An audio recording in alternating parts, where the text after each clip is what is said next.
Good afternoon.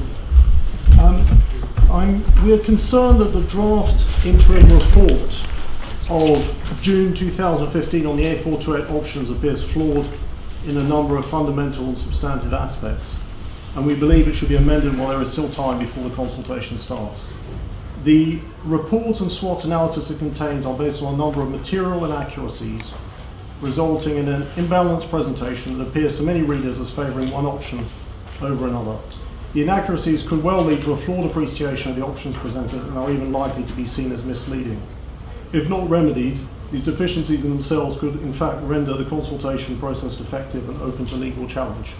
Some examples include attributing option 1C the potential to upgrade cycle facilities along the line of the Curtain footpath to Grange Road is incorrect, because as this has nothing to do with option 1C, the already announced and long overdue implementation of the section 106 of the West Cambridge site would allow this without buses running alongside. No engineering detail is provided for option 1A when this kind of supporting detail has now been included in proposals for Milton Road and Histon Road. Without having provided this, the SWOT analysis states that option 1A would mean possible loss of cycling amenity on Madingley Road. In fact, according to an initial feasibility study that we have commissioned by Philip Cooper at Cambridge Architectural Research, bi-directional bus lanes along with appropriate provision for pedestrian and cycle routes are indeed viable options on Madingley Road. This also means that the choice of a single bus lane gives the impression 1A is slower than 1C. No ecological impact assessment is included in the draft interim report when we have provided clear evidence that the Westfields are a habitat for protected species. We have sent you our ecological survey.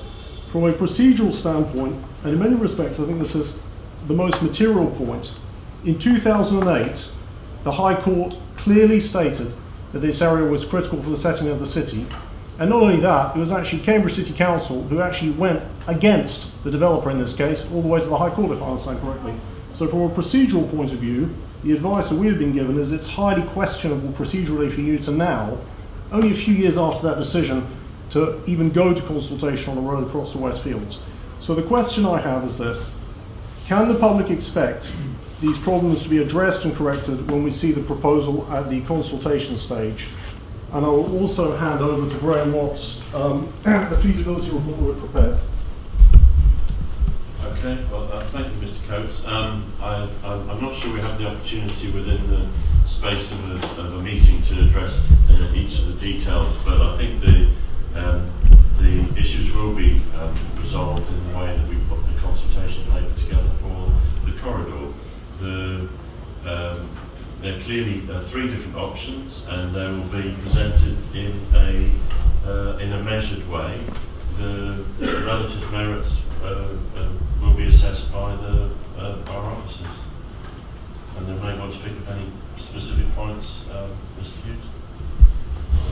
Thank you, Chairman. I think just the other point I'd add, and I think there has been some confusion about the status of what went to the board. Essentially, what we took to the board, and you're referring to, Mr. Coates, is, if you like, just a sort of very, very outline proposals to enable the board to make a decision on what to consult. So they are not intended in any way to provide a detailed analysis of what it is, if you like, the pros and the cons of each of those options. I think there was an outline, SWOT analysis to enable the board just to understand what they're putting for consultation. The critical stage in this process is consultation when, in relation to the previous question, the Chairman said all views are welcomed. Those views have all been considered, and then a more detailed process of evaluation of a recommended scheme, which will pick up all of the issues you raise around environmental considerations and so on, and engineering feasibility will be undertaken. So that this is the normal way that we undertake consultations of this nature, because if we don't do it in this way, we end up doing hugely detailed amounts of work on a large number of schemes, most of which will actually be wasted. So we're only at the concept stage, so it wouldn't be expected the sorts of things you're talking around ecology and engineering detail and so on would normally be undertaken. You make reference to the Histon Road and Milton Road studies, although there are within the Atkins report some cross sections and so on. Essentially, those projects are at exactly the same stage as the A428s, which is concept stage, seeking views from which a more detailed scheme will be considered and then fully evaluated. And so, as I say, that's the way that we always do these schemes. Okay, I mean, I think Mr. Coates that will be judged by the document that goes out. Those people that support or oppose a particular scheme will still not be happy necessarily, but there will be a measured and open consultation, and people will be able to see all the responses, and they will obviously report on it. And as Mr. Hughes said, this isn't the only consultation stage, so some of the issues that you raise will be addressed at any future stage, whatever option is addressed. I go back to the point that the board doesn't feel that doing nothing is an option, and therefore we'll support one of the options or a different option depending on what the evidence is that comes forward. Thank you, Chairman. Following on from my speech at the previous board meeting about gating, you should have received a paper on trialling smart traffic management. That's the term that we're now using instead of gating. We've addressed the concern that council officers raised about the lack of road capacity to accommodate queues created by gating. We feel this fear is exaggerated. The maximum number of additional vehicles queued behind a gate would be in the region of 50. For reasons outlined in the paper, this is a theoretical maximum that would not be reached in practice. We strongly urge the City Board to consider smart traffic management as a viable solution to the city's congestion problems. And to that end, we suggest that the next step should be to invite professional and academic experts to advise on the viability and appropriate implementation of smart traffic management, trial the system at up to 3 sites, which we have identified in our paper, task the Smart Cities team to set up the necessary data gathering equipment to monitor the trials. The other issue I want to address you about, it relates to the Girton Interchange. As the board will already be aware, Highways England has proposed a reconfiguration of the Girton Interchange that is deeply unsatisfactory, in particular because it adds no new connections, even though it is acknowledged that a high capacity connection between the A428 and N11 is essential for the viability of planned development to Cambourne West and Bourne Airfield. Access to the M11 from the west will continue to be via the A1303 Madingley Road, which is already severely congested. Building a massive embankment and flyover to carry the A14 westbound lanes is hugely and unnecessarily expensive. Elevating the A14 carriageways will amplify traffic noise for residents of Girton, Madingley, Dry Drayton and North West Cambridge. We, that is the Better City Deal campaign group, have identified this junction as a critical flaw in the region's strategic road network and believe that creating an always junction should be a top priority for the City Deal in its first 5-year plan, as the benefits for the local economy and labour mobility are readily apparent. We have published an alternative proposal which would create an always junction, shortening journey times, reduce pressure on local roads, in particular the A1303 Madingley Road, significantly lower the cost of construction and environmental impact. We call on the City Board to push for, and if necessary part fund, a scheme along the lines of what we have published, which we'll find detailed in the paper that was circulated to you. Thank you, Chairman. First, Mr. Lee, in terms of the sort of detailed thinking you've been putting into traffic flow control or gating, as we'll have a discussion later in response to the proposals for hearing evidence that the Assembly discussed at its last meeting, I think we're not in a position to do trials on a specific alternative, albeit that may come out of that dialogue. I think we need to have a dialogue where we have a look at the alternatives for dealing with peak time congestion and the views of different people. And I think I'll come back to, if you don't mind, I'll come back to some of that as part of the response when the Assembly comes along. So I think we have been advised, and we say that with care because we've got good advice from our officers, but at the end of the day, members of the board will take the decisions assisted by the Assembly. We've been advised that gating has significantly more challenges than look apparent on the surface. Now, I think it's part of having a dialogue about the different options that you flush out some of the issues.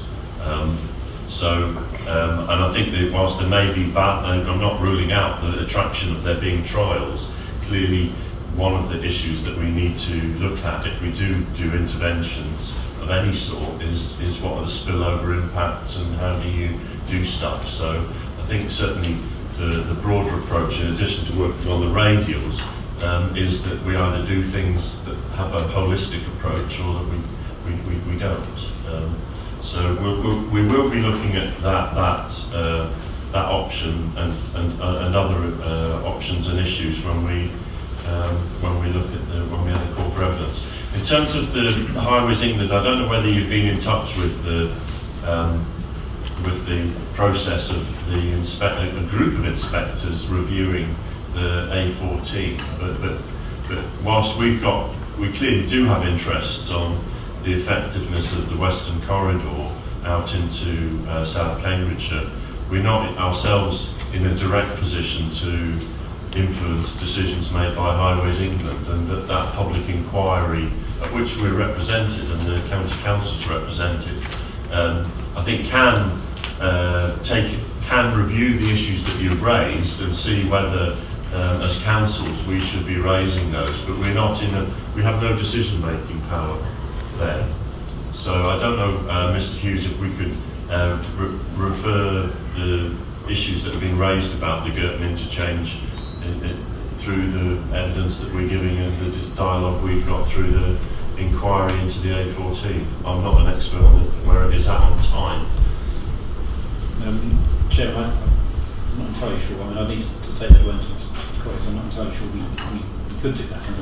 I think just to be realistic, the bigger issue is the changes that the scheme has gone through, and so I only say this just to be honest about where the scheme actually is. And those with along with that memory, the earlier scheme, or maybe the last one scheme, had a Movements Junction Girton interchange, which is essentially what Mr. Lee is talking about, something being either at or much closer to, which is where you can go from anywhere to anywhere. And as part of the process of renegotiating, bringing the A14 back onto the agenda, that junction was simplified, and as a result, several hundred millions of pounds taken out of the scheme.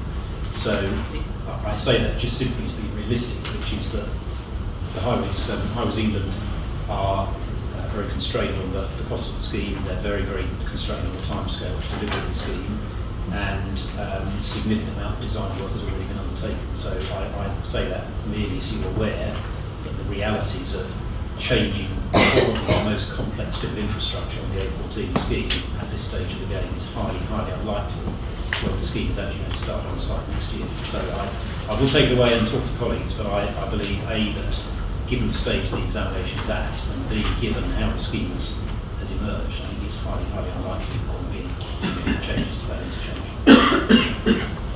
Can I ask one of your team to ring Mr. Lee back after that? And I think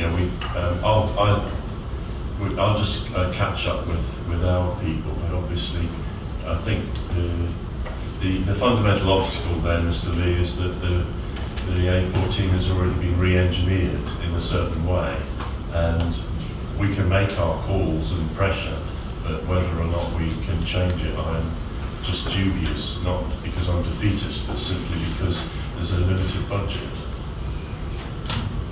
So thank you, and I hope that you'll contribute to the next stage of the opportunity to challenge what the different options are for addressing peak time congestion.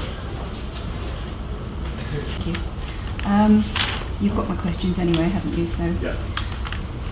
the point being, the Northern Chisholm Trail is highly expensive and has significant environmental impacts. A £1 million underpass on Newmarket Road is next to a crossing that takes 15 seconds to activate.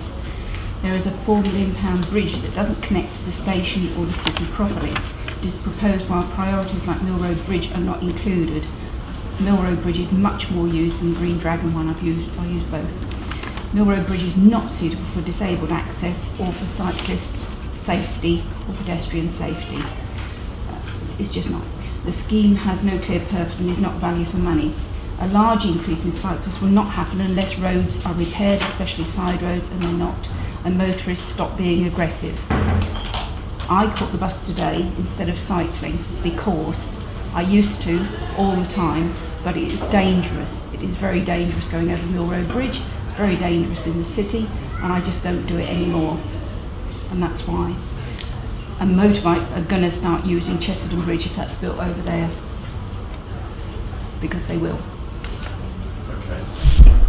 Well, the board's taken the decision to go out to consultation, so there's still the opportunities for everybody to have their say about the routes. The Chisholm Trail is effectively a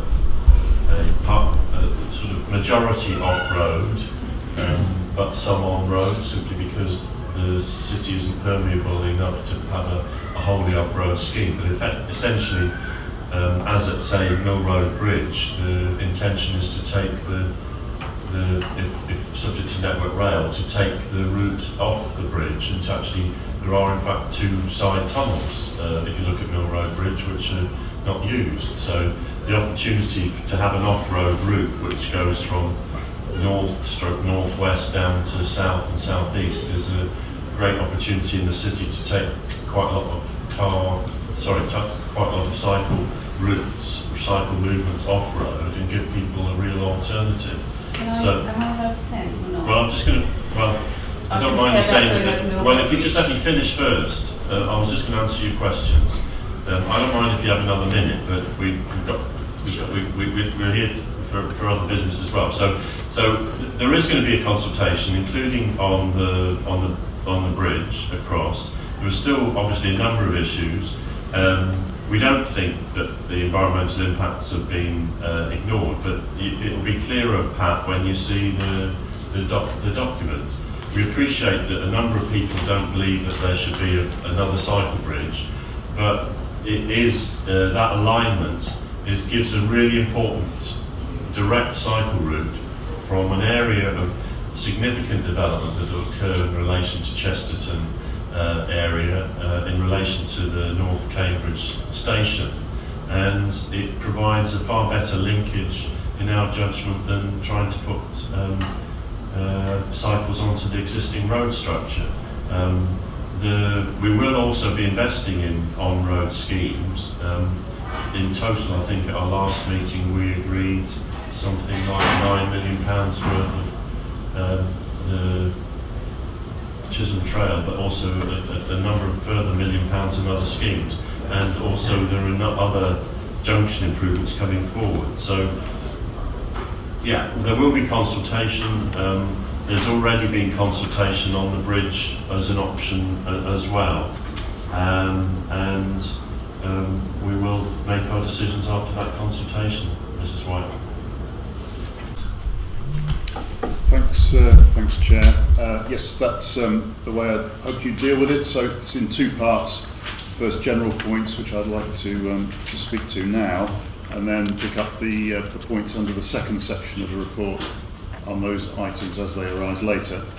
I have reported at the beginning in 1A on the 3 public questioners that visited the Assembly at our last meeting, on talking about communication strategy, traffic management models, and bus demand forecasts on the A428 corridor. I believe we have answered those adequately, but I wanted just to pause in the event that the board also wanted to comment on those or disagree with the way they were handled. No problem. I'll just say that we're giving priority to the appointment of a communication manager. So, and Tony Sheridan starts on Monday as our overall City Deal project manager. So we hope to make some progress on that one at least. Okay, thanks. So I would go to 1B then. We had a discussion at the Assembly about our future contribution to the City Deal programme, and it was I think unanimous view of the Assembly that they wanted to investigate the various models of traffic management, the various interventions or regimes that have been publicly aired recently. They wanted to investigate those and make an evaluation, bringing forward the advantages and disadvantages of the various options, the advantages of mixes of them perhaps, and to do that in public in the very near future, noting that the board has said that there will be a broad public consultation in the course of time, but in the interim they have not decided what to bring forward to that public consultation. And so we felt that this would be a very positive contribution to inform that decision when it's taken, and to ensure that those who are advocating for different ways of tackling congestion in the city have their day in court effectively, have their idea examined, cross-examined, and recommendations made in a very public and transparent way. And we felt that the Assembly was particularly well placed to carry that out, because it has this very diverse composition of elected representatives, but not only them, also people from from employers and from the big higher education institutions. And so the Assembly decided that they were going to start to make plans to do that, and the purpose of reporting that to you is really so that you are aware of it and can see hopefully that this is a sensible way forward, but also to seek any support that you can offer to that. Okay. As you're aware, officers produced a paper. We had an offline discussion on this at the end of August, probably just into September. The board at that stage hadn't really got its head around the issue because it was focusing really on this agenda.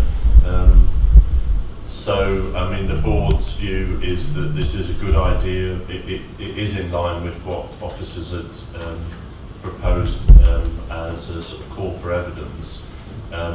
We also recognise that there is a particular challenge in addressing the issue of congestion, and it's not a simple one, and there's some widely different views about whether it's needed and to what the solutions are. So I think we welcome the suggestion, but without trying to overstate the role of the board, but the fact that we are the decision makers means that it makes full sense that we're a full partner in it, and that we work out in conjunction with the Assembly ways of delivering these sessions. There needs to be a fair amount of structure, and I think Graham Hughes and others have given some thought to that, because if we got everybody in Cambridge and they all had a view, it would take a very long time. So without limiting the quality of input, there would need to be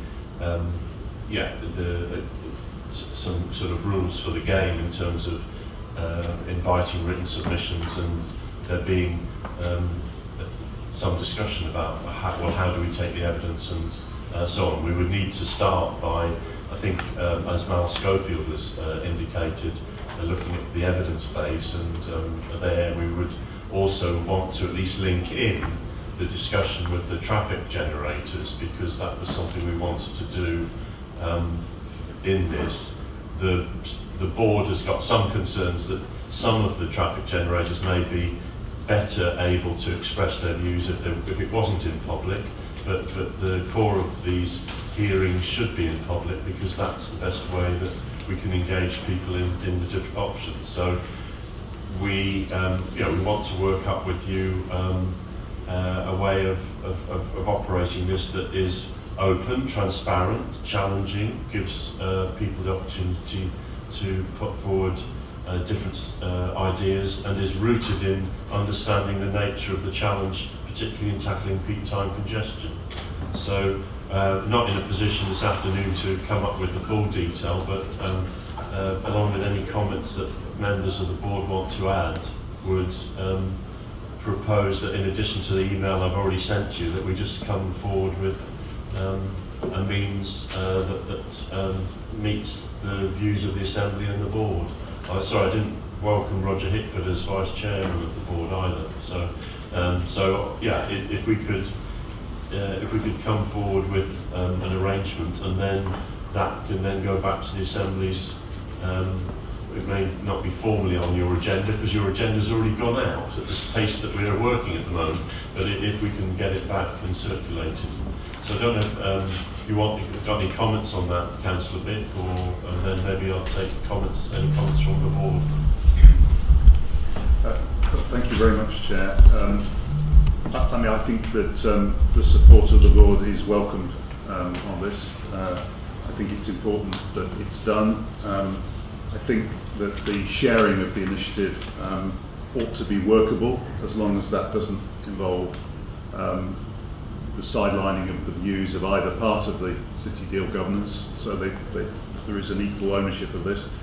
I mean, as I had envisaged this, there are a number of different models that have been highlighted. There is congestion charging, there is selective road closures, residence parking expansions, workplace parking levies, traffic flow restriction or gating, and that these would each be subject in turn to an investigation. I believe that it would be essential that we received, along with that, a contribution for context from our own officers, the people most knowledgeable from their profession, but also from their knowledge of the area, and also, where relevant, external experts, if there are any, who can be asked about how things have been experienced elsewhere. And I give just for an example on that, there has been discussion about workplace charging levies, and I understand there is one place in the country where that's been tried. It would seem very logical that we spoke to someone who could speak to that experience, and that may exist on several of the other models. I would hope that it can be done in a time scale which enables it to be constructed with the discipline that you also want, but also so that it is in time to inform a decision. Because to have this too far separated from the other initiatives that we're making, which are necessarily all about engineering and concrete, I think it would be a pity. And so I think it's very important for the public to see this moving forward over a very similar timescale, so that they can see, as some of the questions have implied earlier on, that that there is a need for this to fit together, and that is the way we're trying to do it. Thank you for that. I think there's a lot of good sense in what you've added. Clearly we do have to interact with the broader debate about what could be called holistic approaches or specific interventions with the work on the radial routes. Recognising that some of those interventions are going to be all day and some of them are going to be part of the day, whereas the route changes would be all day and every day. So I don't know. So I think what I propose is that I, assisted by Tanya and Graham, respond, and that we come forward with an outline of how it can be done. I don't want us to try and squeeze 3 pints into a pint pot on this. So I think we clearly do have to make judgments about how we take the evidence. Otherwise, it could take a very long time. And whilst people who are committed to sorting out congestion in the city will give it a lot of time, it would be good to have a process that focuses, say, in November, whereby we can reach conclusions for it to be written up in December. And we do, whilst we've had a delay in appointing a communications manager, we would propose, with Tanya having her first week only next week, having a look at how we actually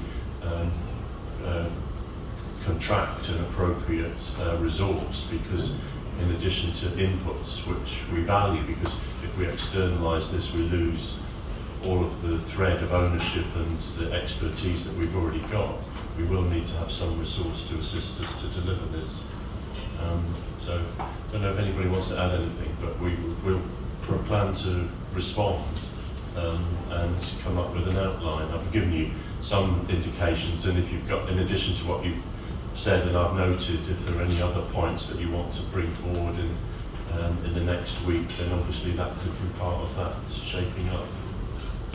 I mean, we did have a bit of a discussion as a board, and there are other ways of doing this exercise, and there may be some support here and there for us getting an outside person to do it.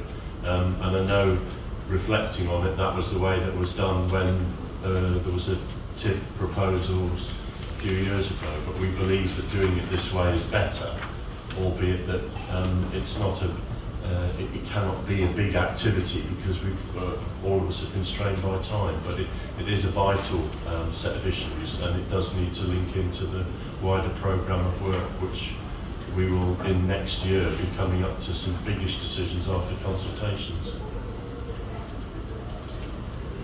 Mr. Bridge. Yes, Chairman, it would be my view this is very important to many different business and other organisations in Cambridge, as well as obviously the Assembly, and it would be my view that it would be better for the Executive Board to appoint a suitably qualified individual or organisation to coordinate all of the responses right across the board from all that we need to collate this ideas and information from, and come up and present us as a board with the options which emanate from that, together with their assessment of the reality of implementation. And I think that would help us immensely to be able to prioritise and look and then make the decisions rather than ourselves try and get too involved in the process on the way through. Okay, well, I mean, that reflected a view that was a different route. I think our concerns are to get the right output is the core of it, and providing that we believe that we can get the right output to do that within resources that we've got, but with additional resource to be considered by our new City Deal project director. Councillor Mann. I have a lot of sympathy with what John said, but I think we haven't really got time to go through that at the moment. We're trying to get on. I think that was a decision we should, if we were going to go to outside body, we should have done that some time ago. My big concern is that the board and the Assembly work together on this. The one thing that we can't afford to do is have 2 or 3 different people doing 2 or 3 different things, and then at the end of it, nobody has got a clear outcome. It is a big issue, and I think that this is an example where the board has got to work together with the Assembly rather than each of us doing our own thing. Okay. Thanks, Ray. Okay, so we haven't got the paperwork in front of us, but we will share it, and it will be a plan. I think given the ambition to get moving into November, I'd hope that we could get your input and Roger's input and agreement, rather than have to go around the route of putting it as a sort of further committee item. But you can have a look at what we've got, and we can have and it will give an added excitement to the first week that Tanya is with us. Thank you. Okay, well, thank